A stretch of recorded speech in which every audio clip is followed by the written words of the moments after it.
Hi guys, today I want to show you this simple yet efficient slime farm design. It yields 16,100 drops per hour, and it's faster than every other single chunk concept you've seen so far. At first sight, the farm doesn't look very special, but a lot of design choices went into creating this farm, and I want to give you a list of 10 reasons why this farm achieves those high rates. The first reason is that I use the maximum amount of spawning spaces. So here we have a slab every third block. And as you can see here, large slimes can easily fit in between those. Yeah, here you can see them. So in total we have 9 spawning layers. The lowest layer starts at Y6 and the highest is at Y30.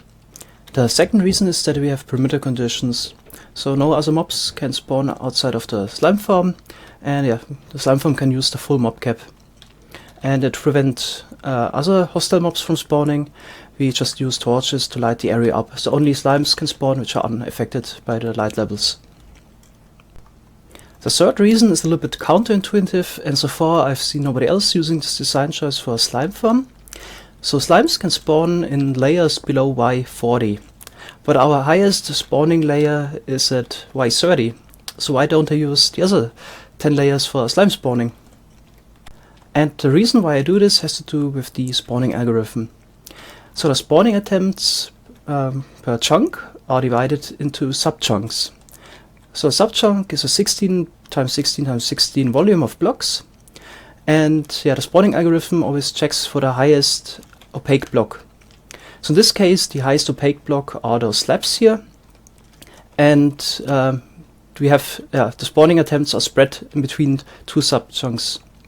So if you would add a third another layer in the third sub-chunk for spawning attempts, then the spawning attempts are spread in between 3 sub-chunks.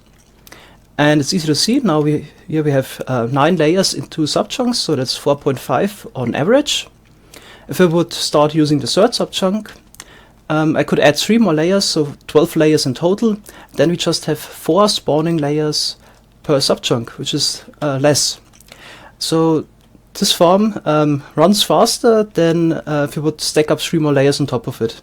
Later we make a comparison of the 2 farms, and then you also can see the numbers. And the fourth reason has to do with the difficulty.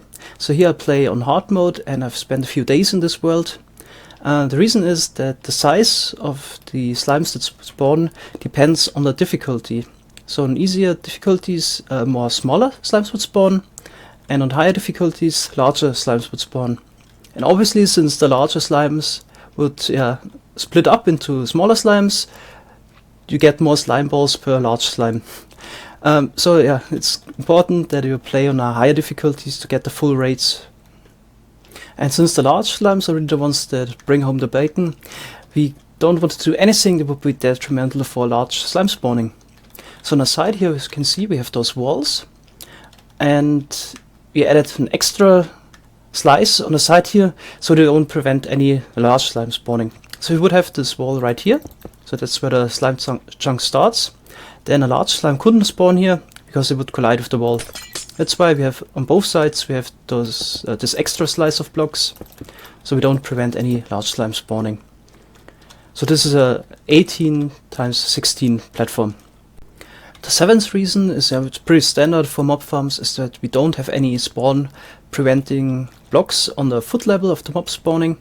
So for example, we would have a solid block right here. This would decrease the spawning attempts. That's why we have a glass wall around the farm.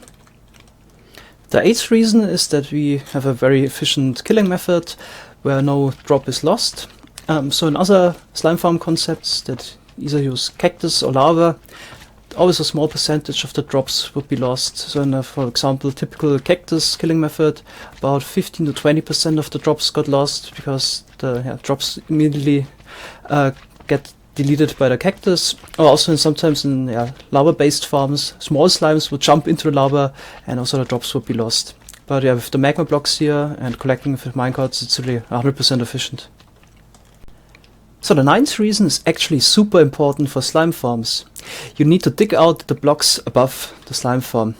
So very often you see people just digging out the blocks that are required for the actual slime farms, but don't worry about the other stones above the farm. But since I talked about this earlier with the spawning algorithm, those influenced spawning rates, it's super important to always dig out your slime farm and also the blocks above it.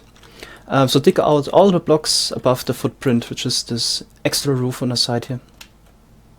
And the 10th reason is that we try to kill the mobs as fast as possible, and we do this by attracting them with golems. So in the moment when the slime would spawn, he would run towards the golems on the side here, but he can't actually reach them. So the small slimes are 51 centimeters high, and between those fences there's just a 50 centimeter gap, so no small slime could jump in there. So far I've just made a lot of claims and talked about why this farm should be really fast in theory, but we can also take a look at the numbers. So I've added 4 more farms here for comparison reasons, and I had this world running for 10 hours. I increased the mob cap with gnembon's carpet mod, because so I can run everything at the same time without influencing each other, and none of those farms, if you have them on their own, would be influenced by the mob cap anyway. The showcased farm yielded 16,100 drops per hour, which is the same result as when I tested it exclusively. Then I thought it would be interesting to add the 3 more layers, so to use the third subchunk and use every spawning layer below Y40. And with this farm I just got 10,800 drops per hour. So if you build a slime farm, always stop with the spawning layers at Y30. Then I thought it would be interesting to also compare it with an older slime farm concept that I, by the way, also built in a survival world once. It's the slime farm by xisumavoid, and it's a little bit outdated, so killing the slime with cacti at that time was probably one of the best choices, but since you lose a lot of drops when the slime balls get deleted by the cactus, isn't really optimal, so it yields 3,000 drops per hour. I also tested the conspiracy slime farm, which yielded 8,000 drops per hour when they tested it in 1.8, but since the spawning algorithm changed in 1.11, it would only yield 5,000 drops per hour now. I also tested what would happen if you don't remove the blocks above the slime farm, and that's the first showcased farm, and it just deals 5,500 drops per hour now. So always remove the blocks above the slime farm, and don't build anything out of opaque blocks above your slime farm, and mob farms in general. I also made this version right here. So the designs I showed before, they all didn't require any bedrock removal. But if you want to go all out and remove some bedrock, you could make this version right here. It doesn't require any additional roofs on the side, because we already have an opaque block, which is the lowest bedrock block. And yeah, it's even faster. It yields 18,200 slime balls per hour. One last note before I start with the tutorial. We tested all the slime farms in a normal world with normal terrain generation. And the reason is there's something in the code.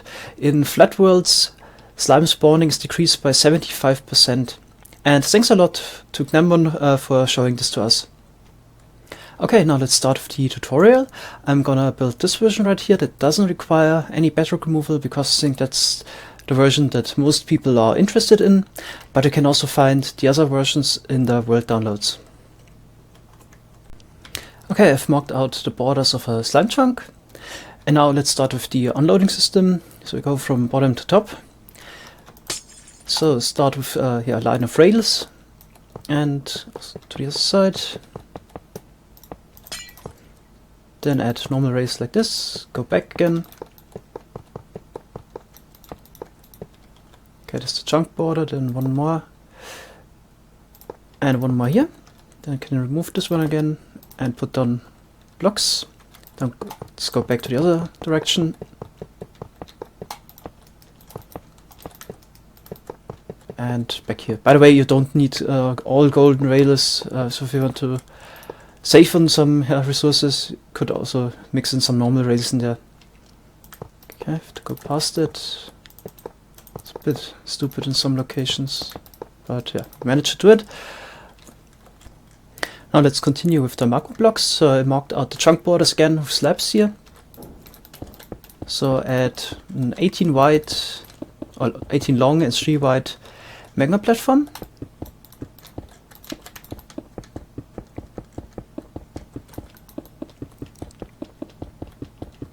Like this, and you can also start filling up spawning layers like this.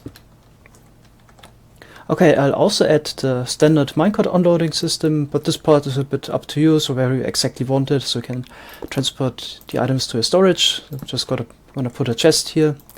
So we need a hopper, comparator, repeater, and torch. Here we take the output, it goes into block, torch, repeater, block, and another rail right here. And yeah, same on the other side.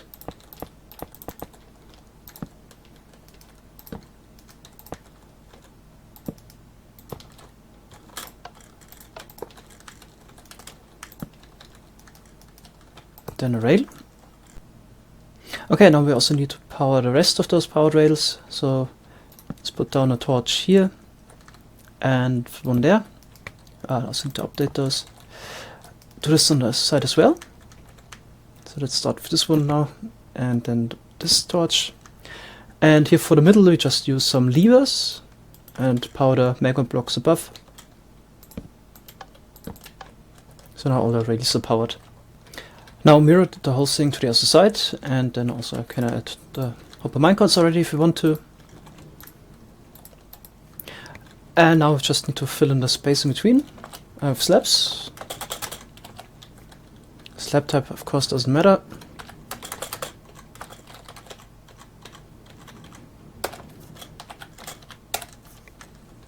Okay, then we need to light up the spawning area, so we need torches. So we put them down like this.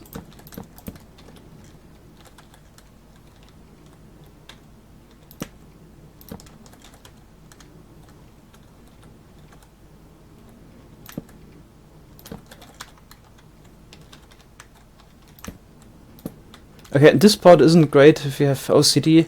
You need one torch in the middle. So this would be the middle, but it just needs one of those. Okay, so I cloned the spawning layer 8 more times, so I have the 9 layers in total. And now we can start with the iron golem cage. So we put him down on some glass blocks, and so now other mobs can spawn there, because since 1.9 mobs could spawn inside of other mobs. And then we put this fence around it. Like this. Then we can spawn the golem here and try to push him inside the cage.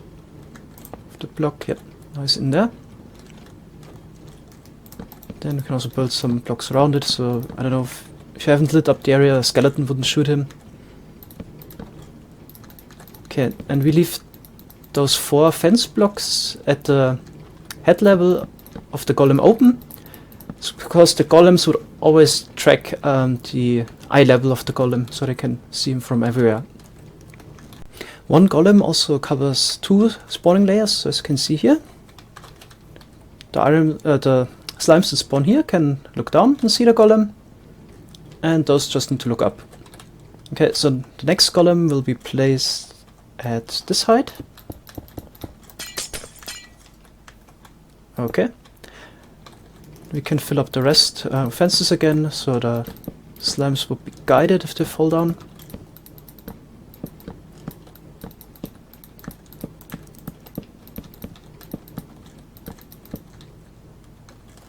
Oops, there was one too high. Sorry. Here we need the fences again. Yeah, and then it's just repeating it. Summon in the next golem. And in total, for this farm here, we need 5 golems, and then mirror it to the other side.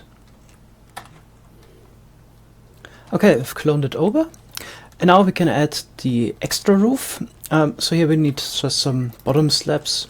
Could also use leaf blocks, but I think yeah, stone slabs are kind of available, or easier available than leaves. And here we need a 3 wide gap, so all the slimes could fall down. Then here we also go out 2 additional blocks, and now more or less we just need to fill it up. Here we go out 7 blocks, 2, 3, 4, 5, 6, 7. Now let's connect this.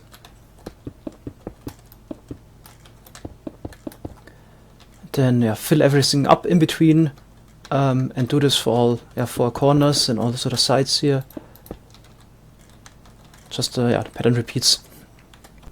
So I filled up the extra roof on the side here for extra spawn attempts, and to get the last bit of efficiency, I could also punch out those fences here, and also put down some opaque blocks, slabs for example.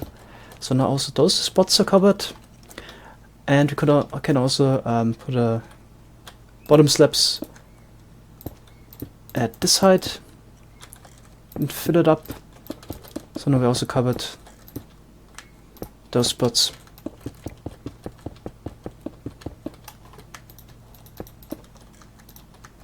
Okay.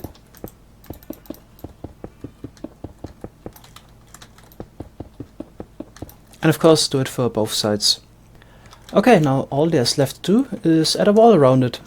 So I would recommend to use glass blocks, or could even use slabs if you want to, just not full blocks at this level. And build a wall all around it. I'm not entirely sure how necessary it is to have a wall on the side here, because all the slimes spawn would track the golem and run towards him. So there's not a big chance that it would be pushed out to the side here, but I prefer to have my farm nicely contained, so the slimes wouldn't track me, for example. So that's why I have walls all around it. Yeah, and then build up your walls up to the side, and you're done. So thanks a lot for watching. Have a nice day. Bye bye.